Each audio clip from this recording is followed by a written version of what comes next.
আসসালামু আলাইকুম, আমি মোহাম্মদ নাইমুল ইসলাম। প্রশ্ন সেটা হচ্ছে, ফিতরা একসাথে দিতে হবে নাকি ওদের খাদ্য দিলে আদায় হবে নাকি টাকা দিয়ে দিতে হবে? আলহামদুলিল্লাহ, ভাইয়ের প্রশ্ন ফিতরা সম্পর্কে। ফিতরা একসা বা আদাছা কিভাবে আদায় করব, আমাদের দেশে উপমহাদেশে এই আলোচনাটি খুব বেশি আছে। বিধান অনুযায়ী রাসূলুল্লাহ সাল্লাল্লাহু আলাইহি সাল্লামের সুন্নাহ অনুযায়ী ফিতরা আমাদেরকে একসা আদায় করতে হবে। অর্ধছা ফিতরা দেওয়ার মর্মে যে হাদিসটি বর্ণিত হয়েছে সে হাদিসটি জয়ীফ হাদিস, ওইটা দেওয়া যাবে না। সহিহ বুখারীতে হাদিস বর্ণিত হয়েছে 1503 এবং 4 নম্বর হাদিস। ইবনে ওমর রাদিয়াল্লাহু আনহু বলছেন, ফারাদা রাসূলুল্লাহ সাল্লাল্লাহু আলাইহি ওয়াসাল্লাম যাকাতাল ফিত্রে সাআম মিন তাআমিন সাআম মিন শাইরিন আলাল আবদি ওয়াল হুররি ওয়াজ যাকারি ওয়াল উনসা ওয়াস সাগীর ওয়াল কাবীর মিনাল মুসলিমিন। রাসূল সাল্লাল্লাহু আলাইহি ওয়াসাল্লাম ফিতরা ফরজ করেছেন একছা খাদ্য, একছা খেজুরের। আরেকটা হাদিস আসছে, ফারাদ রাসূলুল্লাহ সাল্লাল্লাহু আলাইহি ওয়াসাল্লাম যাকাত আল ফিত্রে সাআম মিন তাআমিন সাআম মিন শাইরিন সাআম মিন জাবিবিন সাআম মিন আকিতিন মিনাল মুসলিমিন। জবের একছা, খেজুরের একছা, পনিরের একছা, খাদ্যের একছা, একছায়ের কথাই বলা হয়েছে। আবু দাউদের 1617 নম্বর একটা হাদিস বর্ণিত হয়েছে, নিসফু সয়মিন বুররিন, অর্থাৎ গমের অর্ধছা।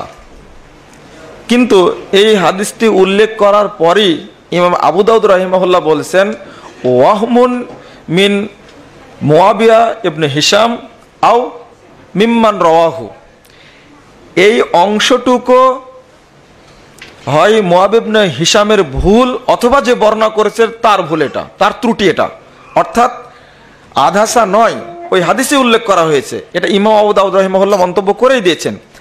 অতঃপর তিনি 1620 নম্বর হাদিসে এসে তিনি স্পষ্ট একসা ফিতরা দিতে হবে এই মর্মে বিস্তারিত এই হাদিসটি উল্লেখ করেছেন। একসা খাদ্যের, একসা খেজুরের, একসা জবের, একসা পনিরের, একসা আঙ্গুরের, এই মর্মে উল্লেখ করেছেন। বোঝা গেল অর্ধছা মর্মে যে হাদিসটি বর্ণিত হয়েছে সে হাদিসটি জয়ীফ, পক্ষান্তরে একসার হাদিস সহিহ। একসা আমাদের দেশের কেজির ওজনের 2.5 কেজি। আমরা 2.5 কেজি মাথা পিছু ফিতরা দেব খাদ্য বস্তুর দ্বারা, যে যা খায় তার দ্বারা ফিতরা দেব।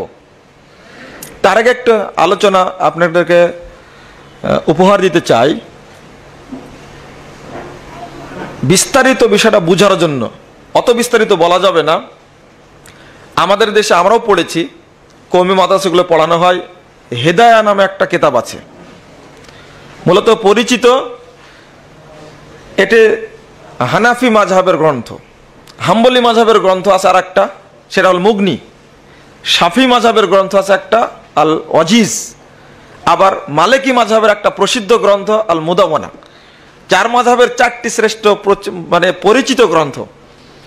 এই হেদায়ের মধ্যে উল্লেখ করা হয়েছে, একটু মনোযোগ দিয়ে শুনবেন, উপকার হবে ইনশাল্লাহ আশা করি।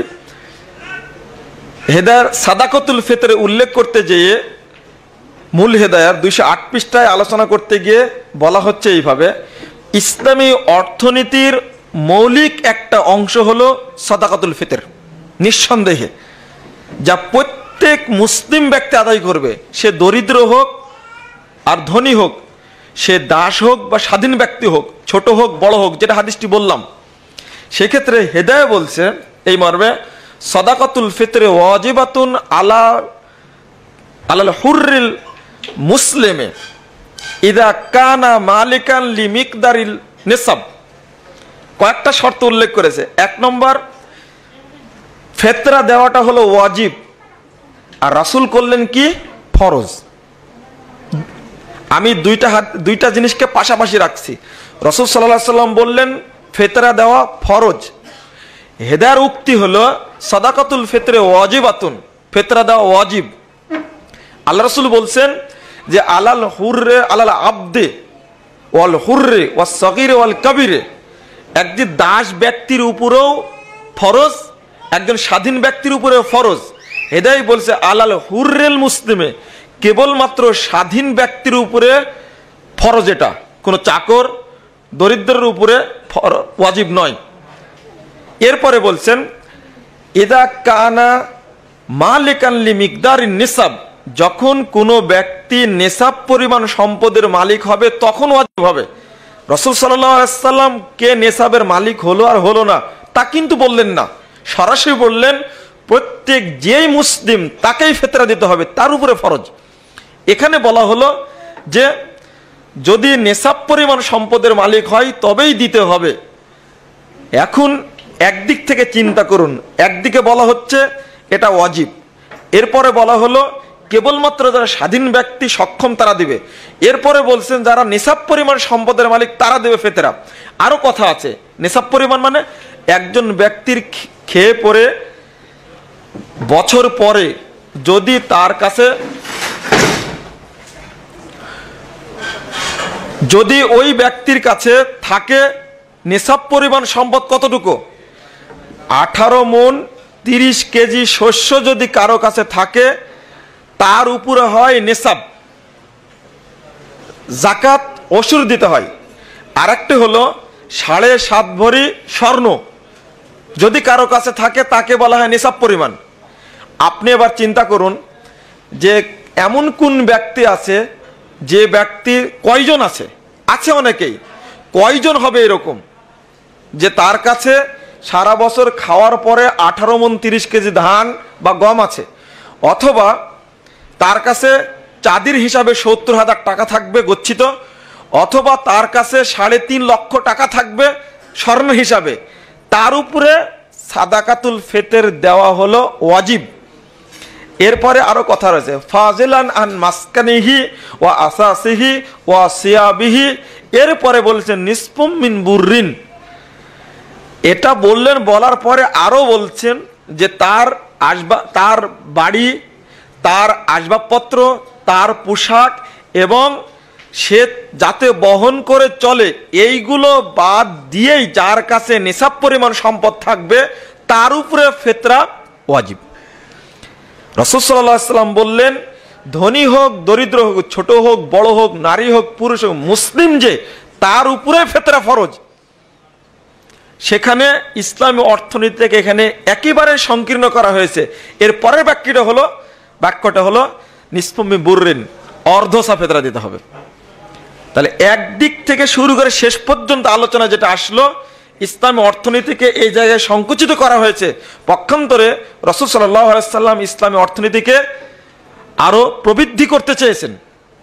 আমরা একসা করে ফিতরা দিব এবং খাদ্য বস্তু দ্বারা ফিতরা দিব, এবং এটাকে ওয়াজিব মনে করব না, বরং ফরজ মনে করব ফিতরা দেওয়াটা। যারা দরিদ্র ব্যক্তি তারা ধার করে প্রয়োজনে ফিতরা দিবে, অন্যের কাছ থেকে নিয়ে ধার পরিশোধ করবে, এতটুকু কথা আসছে। এরপরে একটা অংশ খাদ্য বস্তু দিয়ে দেব না টাকা দিয়ে দেব, এখানে একটা পার্থক্য আপনারা লক্ষ্য করবেন। রাসূল সাল্লাল্লাহু আলাইহি ওয়াসাল্লাম খাদ্যের কথা বলেছেন, কোনো জায়গায় টাকার কথা বলেননি। আমরা আজকে সেটাকে টাকা নির্ধারণ করছি। গতবার বাংলাদেশে ইসলামিক ফাউন্ডেশনের পক্ষ থেকে বলা হলো 100 টাকা করে ফিতরা দিতে হবে, কিন্তু পরবর্তীতে উলামা মাশায়েখ নামে যারা আছে তাদের বিরোধিতার মুখে শেষে বলা হলো নিম্নে ফিতরা দিবে 45 টাকা, আর এবার বলেছে নিম্ন 55 টাকা। খুবই দুঃখজনক। রাষ্ট্রীয়ভাবে যেটা করা হয় তাহলে ইসলামী অর্থনীতি আসবে কোথায় থেকে? এরপরেও আমরা ফাঁকি দিচ্ছি। প্রত্যেক ব্যক্তি কি আমরা যে ফিতরা দিয়ে থাকি তারা কি প্রত্যেকেই 40 টাকা কেজি চাউল খেয়ে খায়? না, কেউ 30 টাকা, কেউ 35 টাকা, কেউ 40 টাকা, কেউ 50 টাকা, 60 টাকা ওজনের 60 টাকা দামের চাউলও কেউ খেয়ে থাকে। তাহলে চিন্তা করুন, যে ব্যক্তি 40 টাকা খায় তার ফিতরা কত হবে টাকা অনুযায়ী? 80-100 টাকা। যে ব্যক্তি 50 টাকা কেজি চাউল খায়, চাউলের ভাত খায়, ওর উপরে ফেতরা কত টাকা হবে? 125 টাকা। আমি নির্ধারণ যদি করে দিই যে আমার সমাজের মানুষ, আমার এলাকার মানুষ ফেতরা দিবে 100 টাকা বা 125 টাকা, এখানে দরিদ্রদেরকে বেশি চাপানো হচ্ছে আর ধনী ব্যক্তিদেরকে আবার ফাঁকি দেওয়া হচ্ছে। ফাঁকি দেওয়া না, ধনী ব্যক্তিরা ফাঁকি দিচ্ছে, তার উপরে ফেতরা ফরজ। সে 50 টাকা চাউল খায়, ফেতরা ফরজ হলো 125 টাকা। আমি নির্ধারণ করে দিলাম 100 টাকা। গরিব ব্যক্তি সেও 100 টাকা দিবে, ধনী ব্যক্তি সেও 100 টাকা দিবে। অথচ দরিদ্র ব্যক্তি চাউল সে কিনে খায়, হয়তো গমের আটা খাইছে, সে খায় 35 টাকা কেজি। 35 দুগুণে 70, তার অর্ধেক কত হবে? 87.5 টাকা। আপনি চিন্তা করুন, নির্দ্বিধায় 13 টাকা একজন গরিব মানুষকে আমি ফাঁকি দিচ্ছি। আমি 13 টাকা বেশি নিচ্ছি গরিবের কাছ থেকে, ধনী ওই দিক থেকে আবার কম দিচ্ছে 25 টাকা। আরো লক্ষণীয় বিষয়, একজন দরিদ্র ভ্যান চালক, কৃষক মানুষ, সে কিছু বুঝে না, ও জন্ম নিয়ন্ত্রণ বুঝে না, ওর সন্তান, পরিবারের সন্তান ওর সব মিলে 8টা, ধনী ব্যক্তির সন্তান মাত্র 3টা, একটা ছেলে একটা মেয়ে, আর তারা স্বামী স্ত্রী, মোট 4টা, ওর 8টার 4টা। কত দিক থেকে ইসলামী অর্থনীতিকে কোণঠাসা করা হয়েছে তা বলে শেষ করা যাবে না। আরো এই মর্মে আলোচনা আছে, তবে এতটুকু জানতে হবে, ফেতরা আমরা যে যা খাই সে অনুযায়ী ফেতরা দেব।